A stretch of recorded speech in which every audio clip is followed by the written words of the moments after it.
warahmatullahi wabarakatuh. Halo semuanya, perkenalkan nama saya Kadifa Amanda, absen 18 dari kelas 11E, ingin mereview buku novel yang berjudul To End Miracle in Cell No. 7. Saya akan mereview buku ini dari mulai sinopsis, aman ceritanya, dan review jujur saya. Langsung saja ke videonya. Nah, berikutnya saya akan membahas identitas dari buku ini. Buku ini judulnya itu adalah To End Miracle in Cell No. 7. Penulisnya itu merupakan Gobahan R. dan Alfian N. Budiarto. Penerbitnya merupakan Falcon Publishing. Jadi sebenarnya buku ini adalah merupakan film yang dinovelkan. Lalu tanggal terbitnya itu merupakan 14 Desember 2024 dan ISBN-nya yaitu 978623872839. Jumlah halamannya merupakan 280 halaman. Bahasanya bahasa Indonesia. Dimensi bukunya dengan panjang 20 cm, lebarnya 14 cm. Beratnya merupakan 0,25 kg. Lalu ini merupakan soft cover gitu. Saya ingin mereview covernya dulu atau sampul bukunya ini. Jadi cover bukunya ini ada gambar pemerannya, lalu ada judul, ada sinopsis di sini seperti biasa. Lalu judulnya ini juga bagus ya teman-teman. Ini tuh timbul gitu. Lalu di sini ada gambar pemerannya. Ini terbuka semua pemeran, namun tidak ada Kartika. Kenapa tidak ada Kartika? Jadi ini ceritanya itu mereka sedang melihat ke dalam kardus gitu, melihat ke dalam kardus, dan Kartika itu ada di dalam kardus. Jadi mereka seperti kaget gitu melihat Kartika di dalam kardus. Di sini juga ada Bapak Dodo dan pemeran-pemeran utama lainnya, dan juga ada penghuni sel nomor 7. Dan bukunya ini ketebalannya sekitar segini, lalu juga memiliki lebar 14 cm. Lalu di sini seperti pada umumnya, novel-novel pada umumnya ada sinopsisnya di sini, ada judulnya lagi, lalu ada nama penulis. Dan menurut saya ini bagus sih. Penilaian cover buku dari saya. Lalu saya akan membahas sinopsis dari cerita ini, yaitu jadi setelah 2 tahun. Jadi saya akan membahas dulu siapa-siapa saja pemerannya. Yang pertama itu ada Dodo Rozak, yang kedua Kartika, yaitu terus abis itu Hendro, Linda, dan Hengki, lalu 7 orang yang berada di sel nomor 7. Saya akan membahas watak dari masing-masing pemeran ini. Yang pertama itu Dodo Rozak. Dodo Rozak itu merupakan orang yang sangat baik. Beliau ini memang berkebutuhan khusus, jadi tidak normal seperti manusia biasanya. Namun dia ini orang yang sangat baik, suka menolong, dan tidak pamrih gitu. Lalu ada Kartika. Kartika ini merupakan anak dari Dodo Rozak. Dia juga baik, anak yang pintar, berprestasi di sekolah. Yang ketiga ada Hendro. Hendro ini mungkin awalnya tuh terlihat jahat ya, padahal dia ini lumayan tadinya tuh agak berburuk sangka dengan Dodo Rozak, karena Dodo Rozak ini kan masuk sel dikarenakan difitnah karena melecehkan dan membunuh anak. Jadi dia sangat tidak suka orang yang suka menganiaya anak kecil. Lalu ada Linda. Linda itu istrinya Hendro. Dia orang baik, tapi karakternya tidak terlalu dijabarkan dengan jelas di dalam buku novel ini. Lalu yang terakhir ada Hengki. Hengki itu merupakan orang yang sangat licik, jahat, karena dia berusaha menyingkirkan Hendro. Hendro ini merupakan kepala dinas lapas. Jadi dia berusaha menyingkirkan dan mencari-cari kesalahannya Hendro gitu, biar dia bisa jadi kepala lapas. Lalu ada ke-7 orang yang di dalam sel itu. 7 orang ini merupakan orang yang sangat baik, sangat berjasa dalam kehidupan Kartika. Lalu yang terakhir itu ada Ibu Juwita. Ibu Juwita itu merupakan istri dari Bapak Dodo Rozak. Namun ceritanya sebenarnya beliau ini sudah meninggal. Itu cuma diceritakan kebaikan-kebaikannya di dalam buku novel ini. Lalu habis itu saya akan membahas sinopsis cerita dari buku ini. Jadi buku ini itu merupakan yang kedua. Jadi ini tuh ada buku yang pertama. Namun menurut saya kalaupun kalian tidak membaca yang pertama atau tidak menonton film yang pertama, menurut saya akan tetap nyambung ya dengan ceritanya, karena di sini itu banyak flashbacknya atau alur mundurnya dengan menceritakan masa lalunya gitu yang berhubungan dengan sekarang. Nah, bahas tentang alur ini adalah maju mundur atau campuran. Maju karena ceritanya tuh ya maju, namun ada mundurnya banyak juga tidak sedikit kayak flashbacknya gitu. Lalu temanya itu tentang, menurut saya temanya itu sedih, tentang persahabatan, tentang keluarga. Menurut saya banyak sekali yang bisa kita dapat sih di sini, banyak sekali tema-temanya gitu. Lalu saya akan membahas tentang sinopsisnya ya. Jadi 2 tahun setelah Dodo Rozek ini dieksekusi mati, Dodo Rozek ini saya akan menceritakan sedikit tentang buku yang pertamanya, biar teman-teman tahu kayak kenapa Dodo Rozek bisa dieksekusi mati dan lain-lain. Jadi Dodo Rozek itu dieksekusi mati dikarenakan dia difitnah telah melecehkan dan membunuh seorang anak pejabat gitu. Jadi ceritanya itu anak pejabat ini tuh ulang tahun. Nah, anak pejabat ini ngomong itu masih kecil ya teman-teman, masih seumuran anaknya Dodo Rozek yang mungkin sekitar 8-9 tahun. Anaknya ini padahal terpleset lalu masuk ke kolam renang dan main gitu di pinggir kolam renang, lalu tercebur gitu. Nah, Dodo Rozek ini menyelamatkan, mengambil dan berusaha mengeluarkan air yang terkandung di dalam tubuh anak itu. Lalu Dodo Rozek ini malah difitnah, dia telah melecehkan anak itu dan membunuh anak itu. Padahal kenyataannya tidak seperti itu.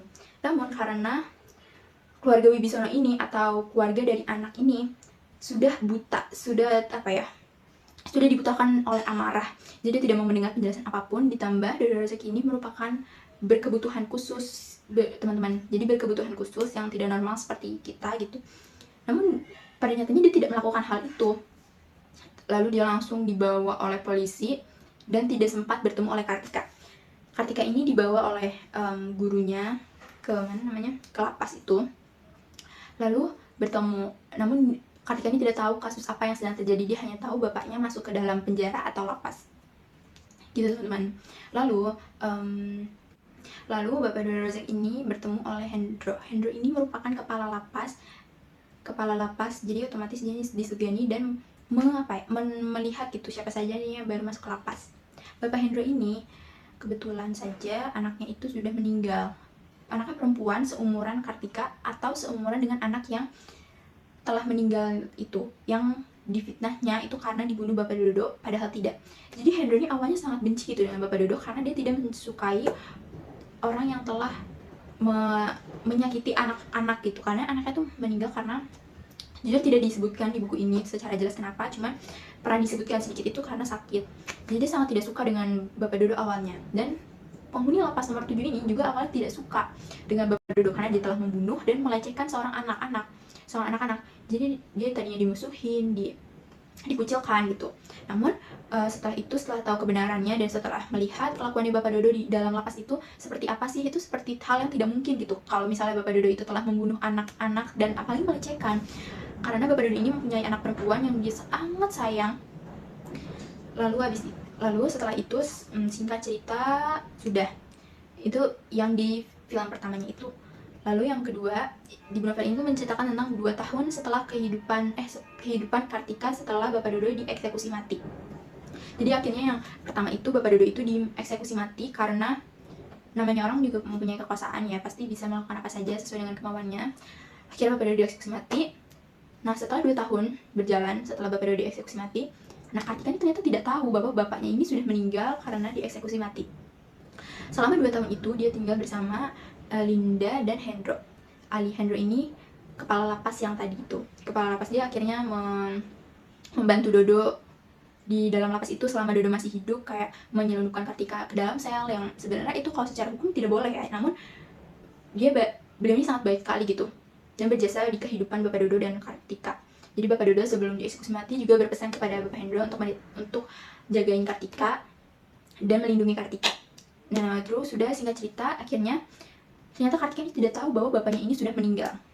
Padahal itu sudah 2 tahun berjalan, namun tidak tahu bahwa si Bapak Dodo ini sudah meninggal. Kartika tahunya bapaknya ini hanya di lapas, namun tidak bisa dijumpai, tidak bisa dijenguk, tidak bisa ditengok. Nah, setelah 2 tahun Linda dan Hendro ini tinggal bersama Kartika, otomatis mereka mempunyai rasa sayang yang tumbuh seiring berjalannya waktu. Mereka sangat menyayangi Kartika seperti anaknya sendiri, karena seperti yang saya bilang di awal tadi bahwa mereka juga pernah kehilangan anak yang seumuran dengan Kartika. gitu. Jadi dia seperti mempunyai lagi gitu, seperti rasa ingin memiliki Kartika gitu. Akhirnya mereka berinisiatif untuk, bukan berinisiatif tapi ingin mengadopsi Kartika secara resmi agar mereka ini bisa memiliki Kartika secara penuh gitu. Akhirnya mereka menyiapkan berkas-berkasnya, mereka ajukan ke dinas sosial untuk urusan yang mengadopsi anak gitu. Nah ternyata kepala dinas ini merupakan keluarga Wibisono. Otomatis keluarga Wibisono ini sangat benci dengan Dodo Rozak, dengan keluarganya, bahkan termasuk dengan Hendro, karena Hendro ini lumayan membantu Dodo Rozak ya dalam waktu itu pernegosiasian hukuman mati gitu. Akhirnya dia tidak mau Kartika ini bahagia. Padahal kalau dipikir-pikir kan keluarga Wibisono ini sudah membunuh Bapak Dodo Rozak, maksudnya sudah berhasil membuat Kartika ini kehilangan bapaknya, namun dia tetap tidak mau melihat Kartika ini bahagia. Akhirnya dia ini mengajukan, Pak Hendro ini mengajukan, lalu si kepala dinas ini seperti mengenali Kartika. Akhirnya dia mengunjungi rumahnya dengan, kan kalau misalnya SOP ya, SOP dari pengadopsian kalau ingin mengadopsi anak itu tuh harus mengunjungi rumahnya, harus melihat keadaannya itu layak atau tidak. Padahal kalau dilihat rumah Hendro dan Linda ini sangat layak untuk mengadopsi untuk Kartika gitu. Dengan penghasilannya itu sangat amat layak. Namun dengan alasan dia benci, dia tidak mau mengasih perizinan itu. Padahal seharusnya kita harus profesional, namun dia tidak mengasih alasan yang logik gitu, tidak mengasih alasan yang masuk akal. Seperti kayak bapak ini sudah membohongi Kartika ini tidak tahu bapaknya dia sudah meninggal, berarti Anda sudah membohongi gitu, dengan alasan yang seperti itu. Akhirnya Kartika ini dijemput paksa oleh dinas sosial dan tinggal di panti asuhan. Kartika ini sangat sedih tentunya, karena dia sudah 2 tahun tinggal bersama Hendro dan Linda di panti asuhan itu. Dia juga layaknya panti asuhan ya, yang harus tertib, harus tidur jam segini, makan jam segini. Nah Kartika ini tidak terbiasa dengan kebiasaan itu. Dia sangat merindukan Linda dan Hendro. Lalu tadi di awal saya sempat singgung Hengki ini ingin menyingkirkan Pak Hendro dari lapas, dari kepala lapas. Dia tidak mau Hendro ini jadi kepala lapas lagi, karena dia merasa tidak layak gitu. Dari sebelumnya Hendro ini sering menyelundupkan Kartika untuk ke sel nomor 7, yang sebenarnya itu salah juga, namun intinya dia benci, dia ingin jadi kepala lapas juga. Akhirnya singkat cerita, dia berhasil menemukan kesalahannya Hendro dengan mempunyai bukti bahwa Kartika ini pernah masuk ke dalam lapas nomor 7. Akhirnya dia ini menginikan ke pusat, dan akhirnya Bapak Hendro ini diskorsing, teman-teman. Diskorsing, dia juga terancam kehilangan pekerjaannya, kehilangan Kartika. Di situ Linda dan Hendro pastinya sangat sedih ya. Udah Hendro lumayan terancam kehilangan pekerjaannya, belum kehilangan pekerjaan tapi terancam. Lalu Kartika yang sudah lepas dari mereka, sudah di panti asuhan. Bahkan Kartika ini ingin dipindahkan sekolah oleh panti asuhan itu, jadi biar mungkin satu kawasan dengan anak-anak panti lainnya. Selama penginian itu, Kartika ini dijaga sangat ketat oleh dinas sosial, seperti Kartikanya ditungguin kalau pulang sekolah itu udah ada orang dinas sosial, agar Hendro ini tidak ada kesempatan untuk bertemu dengan Kartika. Akhirnya intinya nih sudah, lalu Kartika ini sebenarnya sayang sekali dengan Hendro dan Linda. Namun bagaimana, semua keputusan ya ada di dinas sosial. Sampai di berapa lama itu, lumayan agak lama ya, mereka mengumpet-umpet untuk bertemu. Kartika dan Hendro ini bertemu itu diam-diam. Lalu sampai suatu ketika ada orang yang masih memberitahu Kartika kalau misalnya Bapak Dodo ini memang sudah tidak ada, sudah dieksekusi mati. Lalu Kartika marah pasti, karena merasa dibohongi oleh Hendro dan Linda, karena tidak memberitahu dia akan Bapak Dodo ini sudah tidak ada. Karena selama 2 tahun itu Kartika selalu menerima surat dari Bapak Dodo, yang padahal surat itu dibuat oleh Hendro sendiri untuk menyenangkan Kartika. Ya niatnya pasti baik, tapi kan mungkin Kartika merasa dibohongi. Lalu dari situ Kartika seperti tidak ingin bertemu dengan Hendro, tidak mau bertemu lagi. Namun Hendro ini juga sudah baik sama dia. Sampai suatu ketika Kartika itu dimimpiin oleh Bapak Dodo gitu, seperti kayak, kamu harus, maaf ya Bapak Dodo sudah tidak bisa lagi, nanti kita ketemu lagi gitu-gitu. Dan Bapak Dodo ini juga sudah menitipkan Kartika ini ke Hendro. Jadi Hendro mempunyai rasa tanggung jawab untuk merawat Kartika gitu. Sampai suatu ketika Hendro mengajukan ke pengadilan dan mereka berjuang di pengadilan. Lalu ternyata ketuk palu, Hendro berhasil memenangkan Kartika, memenangkan hak asuh Kartika. Lalu setelah itu akhirnya Kartika sudah memaafkan Hendro dan Linda, akhirnya mereka sudah bersama. Lalu pekerjaannya Bapak Hendro juga sudah kembali lagi karena terbukti bahwa Bapak Hendro ini sebenarnya tidak salah. Lalu Hengki ini akhirnya dipecat karena mempunyai niat karena telah memfitnah Bapak Hendro, karena hanya semata-mata dia ingin menjadi kepala lapas gitu. Akhirnya sudah, dan endingnya adalah, atau akhir dari ceritanya, Hendro dan Kartika dan Linda mereka bertiga hidup bahagia. Lalu selanjutnya saya akan membahas kelemahan dan kelebihan dari buku ini. Menurut saya kelebihannya itu banyak banget, seperti kayak buku ini itu alurnya itu sangat menarik, dan juga ceritanya yang tidak membosankan, bervariasi, alurnya yang maju dan mundur membuat kita jadi lebih nggak bosan. Lalu juga di sini tuh ada ilustrasinya seperti ini, jadi kita lebih gampang untuk membayangkannya. Lalu selanjutnya itu ada kayak chapternya gini, atau apa ya, kayak bab-bab dari buku ini. Menurut saya itu merupakan kelebihan, karena itu dapat kayak membagi gitu. Jadi seperti misalnya kita baru baca dari ini, terus kita tahu nih kita baru baca dari mana. Lalu selain kelebihan dari ceritanya, menurut saya ini juga termasuk kelebihannya, yaitu mempunyai pembatas seperti ini. Karena ini penting banget ya dalam membaca novel gitu, agar kita tidak perlu melipat-lipat atau merusak novelnya. Jadi kita cuma gini aja. Dan covernya yang menarik, jadi menarik perhatian para pembaca gitu. Nah, pasti di kelebihan juga ada kekurangan. Namun menurut saya kekurangan itu adalah pemerannya yang banyak ya. Pemeran ini menurut saya main banyak sekali di dalam penghuni sel nomor 7 ini, namun saya tidak terlalu jabarkan di video ini karena menurut saya itu merupakan pemeran pembantu ya, atau figuran gitu. Jadi menurut saya tidak perlu untuk saya bahas. Namun cerita pemeran itu juga mempengaruhi si cerita filmnya itu. Di buku ini sebenarnya tidak ada typo juga, namun tanda bacanya saya rada bingung ya di novel ini. Jadi menurut saya itu kekurangannya dua, yaitu tanda baca dan pemerannya yang sangat amat banyak dan kurang ada nama gitu. Seperti kepala dinas itu tidak ada nama jelasnya gitu. Jadi kelebihan dan kekurangannya itu menurut saya.